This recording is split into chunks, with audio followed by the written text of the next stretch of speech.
Hi, I'm Steve Spence, the high school pastor here at Bellevue. I'm excited to come alongside all our parents these days.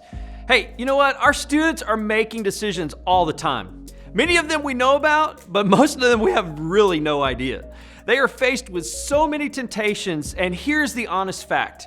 We as parents can't always be there to help guide them in those moments. But the Lord has placed them under the roof of our homes and given us the empowered authority to raise them up into the love of the Lord.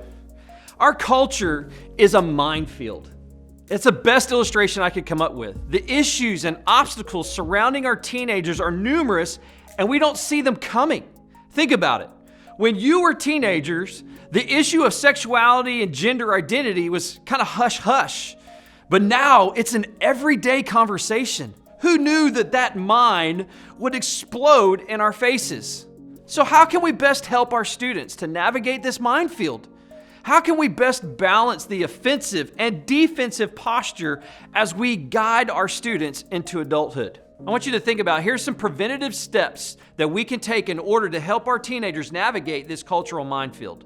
Number one, invest in your relationship. Take the time each day to invest in the relationship you have with your teenager. 2, communicate your hope for them. The hope we give really helps your teenager believe we have confidence in them. Number 3, keep lines of communication open. We have found that bedtime is the best time.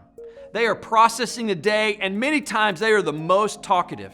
Car rides are great for this too. Number 4, create and establish family traditions. Your teenager will love traditions. They come to expect it and celebrate it much more than you could ever do. Number 5, learn the poker face. As teenagers, they're going to share with you some pretty tough stuff. They will tell you stories and experiences that are going to shock you. Don't freak out all the time. Number 6, bring them to church.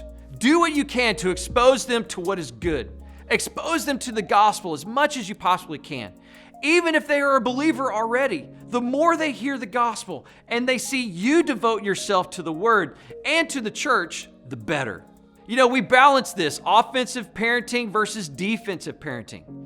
Offensive parenting is doing your best to prepare your teenager for every known mine. Defensive parenting is only responding when it blows up in your house. You know, in parenting teenagers, I believe it's truly a blend of both. You can't always see what's coming, and you can never prepare them enough for what is to come. We need to have the mindset of balance, navigating these surprise hardships and preparing them to handle it too. Here's a basic framework for us to guide our response in some of the moments that we might face.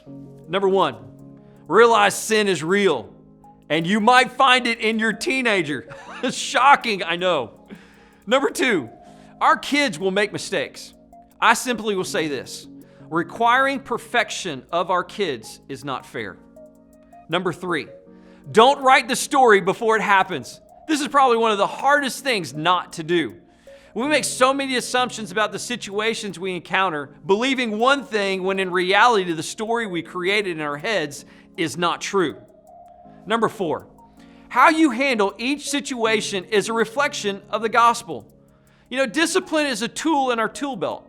When things go wrong, don't immediately jump to the most drastic consequence.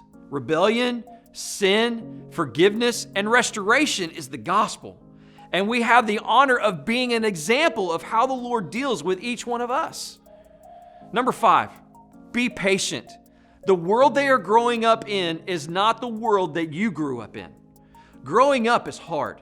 And this is also the moment to pray and to seek the Lord on behalf of your kids.